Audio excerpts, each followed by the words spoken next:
प्रथम न्याय न्यूज, मैं हूं अमर द्विवेदी। इस समय पर कोरोना काल सुरसा की तरह मुंह फैलाई हुई है और अकारण ही लोगों की जीवन को हरने में आमादा है। अनावश्यक रूप से लोग अपने प्राण गंवा रहे हैं। जो स्वस्थ भी हैं वो भी अपने प्राण गंवा रहे हैं, जो वृद्ध हैं वो भी अपने प्राण गंवा रहे हैं। मतलब कहने का ये है कि स्थिति चाहे जो भी हो, आयु वर्ग चाहे जो भी हो, हर किसी को वह अपने काल के गाल में समा रही है।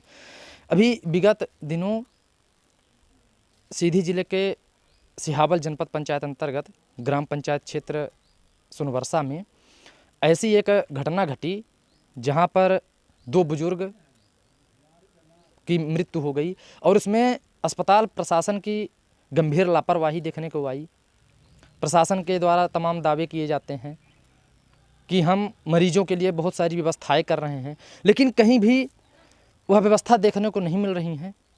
जो मेडिकल विभाग है उनकी यहाँ पर जो जिम्मेदारियाँ होती हैं वो अपने कर्तव्यों से विमुख हैं, जिसकी हम पोल आपके सामने खोलेंगे और उनसे जानेंगे कि जिनके माता पिता का निधन हुआ है वो हमारे साथ हैं। उनसे जानेंगे कि क्या क्या स्थिति उनके सामने निर्मित हुई है।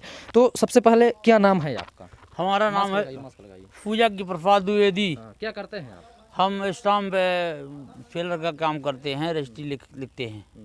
हाँ, हम हमारे पिताजी माताजी की तबीयत गड़बड़ हुई तो पहले माताजी को भर्ती कराए और भर्ती कराए तो कोरोना का टेस्ट किए, बताए कि कोरोना नेगेटिव है।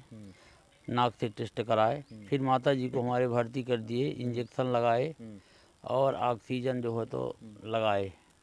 और बीच में एकाएक ऑक्सीजन 2:30-3 बजे के लगभग ऑक्सीजन ये घटना कब की है? 10 तारीख को। हाँ। 10 तारीख को सोमवार के दिन।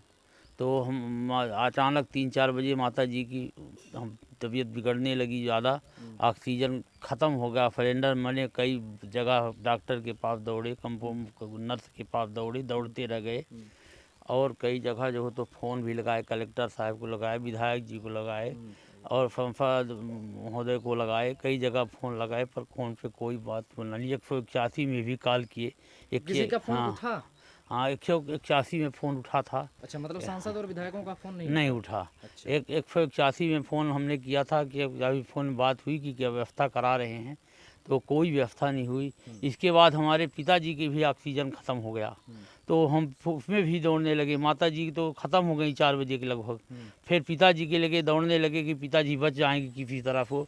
हमने बहुत प्रयास किया, फिर से 181 में लगाए। वो बोले कि ऑक्सीजन की व्यवस्था हम करवा रहे हैं, हॉस्पिटल को बोल रहे हैं।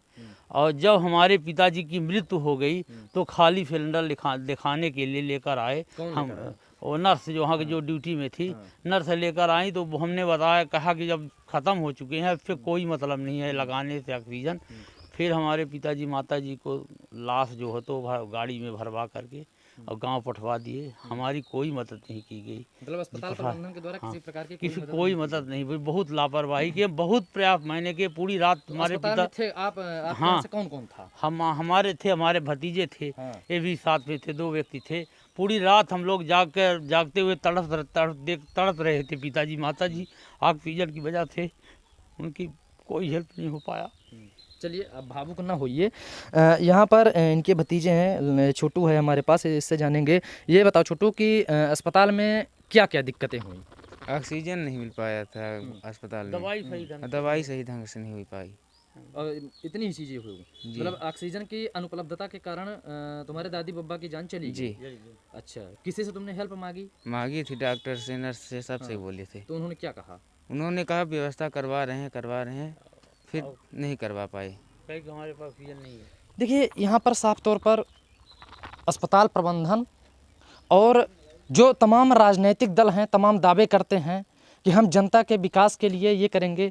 हालांकि जनता की मूलभूत जो सुविधाएं होती हैं, शिक्षा, स्वास्थ्य, रोजगार और बहुत जो मूलभूत आवश्यकताएं होती हैं, तो जब कोरोना जैसी महामारी देश पर छाई, देश इस संकट से जूझ रहा है, सीधी के जो तमाम नेता हैं, लोकल नेता हैं, चाहे सांसद हो चाहे विधायक हों, वो सिर्फ ऐसे रूम में बैठ करके और सिर्फ सोशल मीडिया के माध्यम से या न्यूज़ चैनलों के माध्यम से वादे तो करते हैं कि हम ये करेंगे वो करेंगे, लेकिन यहाँ पर आज उनकी ये वस्तु स्थिति दिखाई दे रही है, किस तरह से ये भावुक हो गए अपने माता पिता को लेकर के। जिनके माता पिता इस दुनिया से जाते हैं उनको इसकी तड़प मालूम होती है कि माता पिता होते क्या चीज़ हैं। खैर, अगर अब भी प्रशासन जाग जाए तो बहुतों की ज़िंदगी बच सकती है। धन्यवाद।